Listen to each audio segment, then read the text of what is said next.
On Orwell by Roderic.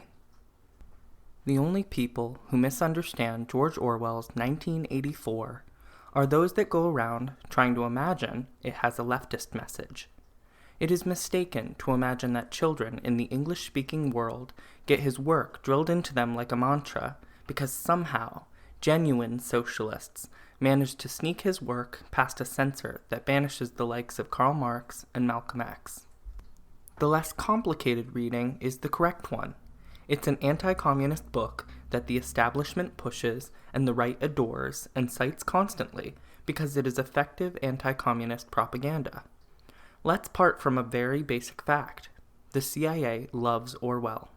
Quote, between 1952 and 1957, from 3 sites in West Germany, a CIA operation, codenamed A Dinosaur, launched millions of 10-foot balloons carrying copies of George Orwell's Animal Farm and dropped them over Poland, Hungary, and Czechoslovakia, whose air forces were ordered to shoot the balloons down. Unquote. The movie adaptation of Animal Farm was the UK's first animated feature film, and it was entirely funded by the CIA. This fact was kept secret for 20 years, and only revealed in 1974, to no cultural impact. Orwell enthusiasts insist that he would be horrified, that he was trying to preserve a genuine and humane socialism from the clutches of Stalinism, that this turn of events is a perversion. They insist Orwell was against all empires, not just the one he lived in.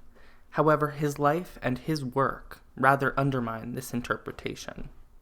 In an incisive analysis, John Dolan compiles a collection of excerpts that make a damning case. Many of the aspects of 1984's dystopia turn out to be expressions of English anxiety that the Irish might one day exact revenge upon them in the form of a cruel and punishing dystopia. Quote, he depicted Soviet totalitarianism, led by the Irish rebel O'Brien, as England's future. Oblivious to the huge cruelties of Britain, he went far afield again, as when researching the tortures of the Inquisition to find his boogeyman. It was a typically fatuous, self-indulgent, reactionary impulse. The xenophobia starts in the very first line of 1984, the famous opening. It was a cold, bright day in April, and the clocks were striking 13. Oh, the horror of the continental, papist, 24-hour clock! Anything but that! Unquote. Dolan accounts for his own personal growth in relation to Orwell's work. Quote, Shooting an Elephant is a vivid, simple story about how the young Orwell was forced by the pressure of an expectant Burmese crowd to shoot a harmless elephant. Orwell's surface thesis, laid out in the concluding paragraphs, is that imperialism turns the imperialist into a puppet in the hands of the natives. Here's the first paragraph. In Moulmein, in Lower Burma, I was hated by large numbers of people, the only time in my life that I have been important enough for this to happen to me. I was sub-divisional police officer of the town, and in an aimless, petty kind of way, anti-European feeling was very bitter. No one had the guts to raise a riot, but if a European woman went through the bazaars alone, somebody would probably spit Betelgeuse over her dress. As a police officer, I was an obvious target and was baited whenever it seemed safe to do so. When a nimble Burman tripped me up on the football field, and the referee, another Burman, looked the other way, the crowd yelled with hideous laughter. This happened more than once. In the end, the sneering yellow faces of young men that met me everywhere, the insults hooted after me when I was at a safe distance, got badly on my nerves. The young Buddhist priests were the worst of all. There were several thousands of them in the town, and none of them seemed to have anything to do except stand on street corners and jeer at Europeans. I did worry about that description of the Burmese. I mean, it was sort of racist. But reading on, I saw it was just part of a strategy, a double twist where first Orwell zaps you with his anti-Burmese descriptions, then balances them with a paragraph about his loathing for the empire he served. It was such a risky, raw strategy, I felt proud to have spotted it. Moving up through the ranks, I taught Shooting an Elephant for years as a classic of rhetorical structure. Now I think I read it wrong, rejecting the obvious in favor of co-optation by the author. In fact, I was exactly the sort of sucker Orwell had in mind. A half-bright provincial trained to miss the obvious and cleave unto the far-fetched. By teasing this sort of reader with that shock intro, then reassuring him, don't worry, I'm anti-imperialist. Orwell got me to ignore the biggest and most important feature of the essay, Orwell's sheer, simple hate for the Burmese. It stuns me to realize that I helped a generation of students overcome their simple, correct instinct. Some poor, honest kid would always ask, "Isn't this kind of racist?" and be talked into seeing the Emperor's glorious wardrobe by me. Unquote. Isaac Asimov also takes Orwell to task for his unimaginative and misogynistic writing. Quote, "In his despair, or anger, Orwell forgets the virtues human beings have. All his characters are, in one way or another, weak or sadistic or sleazy or stupid or repellent. This may be how most people are, or how Orwell wants to indicate they will all be under tyranny.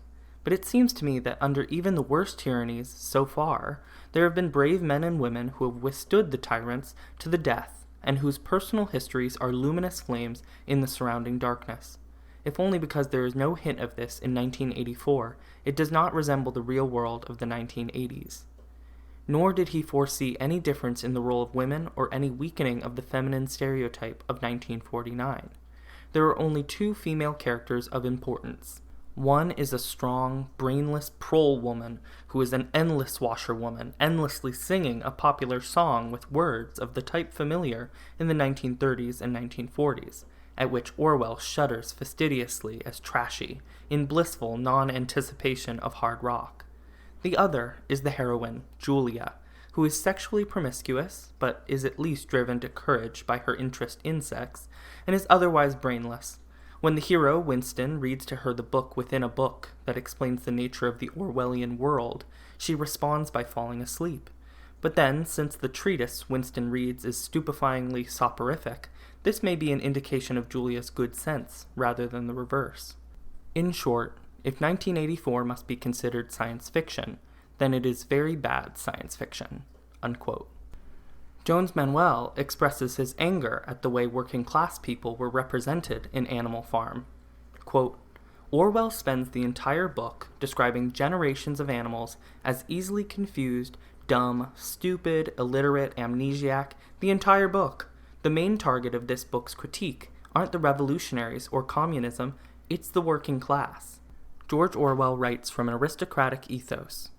Elite theory posits the people as incapable of self-governance, without the capacity to constitute themselves as a political subject, and therefore always the object of dispute and manipulation by vying elites. The people lack the capacity for political self-determination, cannot build a political program, or engage in autonomous political action. This is George Orwell's theory, borne out by his choice of metaphors. Animal Farm isn't a critique of revolutionaries. It's a critique of workers. It's an aristocratic manifesto against the working class." Unquote. His nonfiction fares no better. In 1941, Orwell began producing state propaganda for the British Broadcasting Corporation, BBC. His own private diaries offer not only more examples of chauvinism, but also make it clear just how this patriotic scribbler approached his journalism. Quote, "I have now been in the BBC about 6 months. Shall remain in if the political changes I foresee come off. Otherwise, probably not. Its atmosphere is something halfway between a girls' school and a lunatic asylum, and all we are doing at present is useless, or slightly worse than useless. Our radio strategy is even more hopeless than our military strategy. Nevertheless, one rapidly becomes propaganda-minded and develops a cunning one did not previously have. E.g., I am regularly alleging in my newsletters that the Japanese are plotting to attack Russia. I don't believe this to be so, but the calculation is, if the Japanese do attack Russia, we can then say, 'I told you so.' If the Russians attack first, we can, having built up the picture of a Japanese plot beforehand, pretend that it was the Japanese who started it, and if no war breaks out at all, we can claim that it is because the Japanese are too frightened of Russia. All propaganda is lies, even when one is telling the truth. I don't think this matters so long as one knows what one is doing and why. On the 11th of March, 1942, I started the rumor that beer is to be rationed, and told it to 3 different people. I shall be interested to see at what date this rumor comes back to me." Unquote. In 1939, Orwell reviews Mein Kampf. Quote, "Hitler could not have succeeded against his many rivals if it had not been for the attraction of his own personality. which one can feel even in the clumsy writing of Mein Kampf, and which is no doubt overwhelming when one hears his speeches. I should like to put it on record that I have never been able to dislike Hitler. Ever since he came to power, till then, like nearly everyone, I had been deceived into thinking that he did not matter. I have certainly reflected that I would certainly kill him if I could get within reach of him, but that I could feel no personal animosity. The fact is that there is something deeply appealing about him. One feels it again when one sees his photographs, and I recommend especially the photograph at the beginning of Hearst and Blackett's edition, which shows Hitler in his early brown shirt days. It is a pathetic, dog-like face, the face of a man suffering under intolerable wrongs. In a rather more manly way, it reproduces the expression of innumerable pictures of Christ crucified, and there is little doubt that that is how Hitler sees himself. The initial personal cause of his grievance against the universe can only be guessed at, but at any rate the grievance is here. He is the martyr, the victim, Prometheus chained to the rock, the self-sacrificing hero who fights single-handed against impossible odds. If he were killing a mouse, he would know how to make it seem like a dragon. One feels, as with Napoleon, that he is fighting against destiny, that he can't win, and yet that he somehow deserves to. The attraction of such a pose is of course enormous. Half the films that one sees turn upon some such theme." Unquote. That is how Orwell presents to his British audience the work where Hitler expresses the following ideas.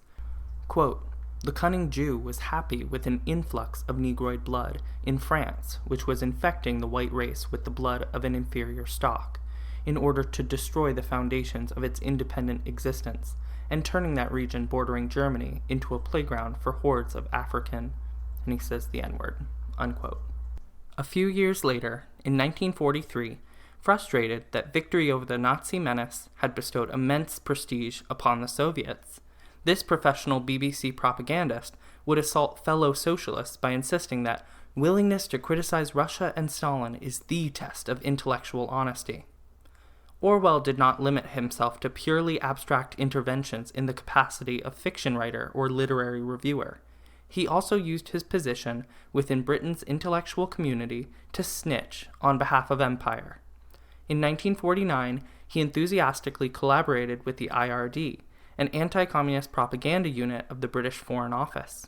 He compiled a list of 38 journalists and writers who should be barred from employment due to their being communists, homosexual, Jewish, or outspoken about black causes, and thus, in his estimation, anti-white. Quote, "Most of the Orwell cult only irritates, but one thing legitimately grates: the idea of Eric Blair as a monument to British decency. The author of 1984 not only wrote a deathbed list for the authorities denouncing notable writers and public figures as communist sympathizers, he had meticulously kept throughout the last decade of his life a paranoid notebook filled with 135 names. These he had variously labeled what he called cryptos, FTs for future travelers, or those he alleged were Stalinist sympathizers, suspect agents, or outright members of the Communist Party of Great Britain. Orwell's list included figures as eminent as the future leader of the Labour Party, Michael Foot, the broadcaster and writer J.B. Priestley, and the historian E.H. Carr. Whilst occasionally it was right, more often than not the list was absurd. There is a notable and obvious overlap in Orwell's notebook between many of the 1940s London's prominently gay, Jewish, and anti-colonial public figures and the accused cryptos. Orwell's bigoted commentaries fill his suspect's notebook.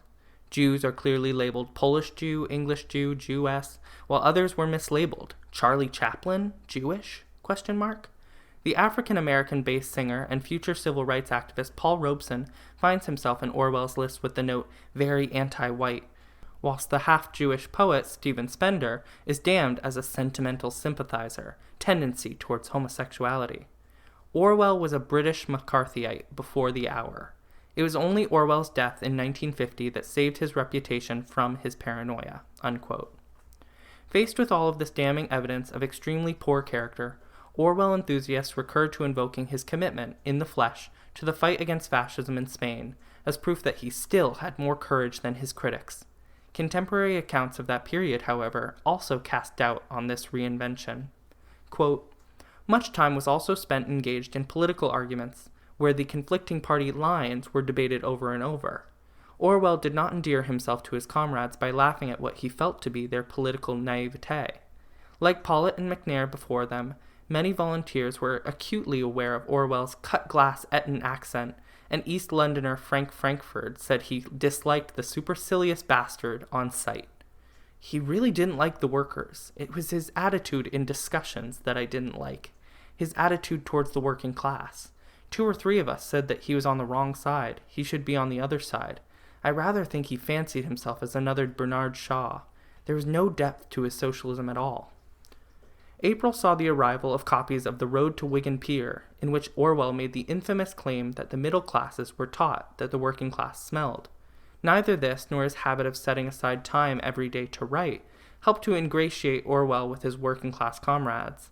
Bob Edwards, who also took a personal dislike to Orwell, later unfairly described him as a journalist observer and bloody scribbler, unquote. George Orwell, born Eric Arthur Blair, was also a rapist. Quote, Venables is the Buddicombe's first cousin, and was left the copyright to Eric and us, as well as 57 crates of family letters.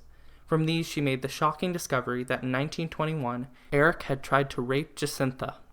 Previously the young couple had kissed, but now during a late summer walk he had wanted more. At only 5 feet to his 6 feet and 4 inches, Jacintha had shouted, screamed, and kicked before running home with a torn skirt and bruised hip. It was this, rather than any gradual parting of the ways, that explains why Jacintha broke off all contact with her childhood friend, never to learn that he had transformed himself into George Orwell. Unquote. In short, Michael Parenti perfectly summarized George Orwell when he described him as a prototypic red basher who pretended to be on the left. Quote, safely ensconced within a virulently anti-communist society, Orwell, with Orwellian doublethink, characterized the condemnation of communism as a lonely, courageous act of defiance. Today, his ideological progeny are still at it, offering themselves as intrepid left critics of the left, waging a valiant struggle against imaginary Marxist-Leninist Stalinist hordes, unquote. Capitalists have benefited greatly from making Orwell a cornerstone of anti-communist propaganda. Tearing down his cultural legacy, therefore, has great political strategic value.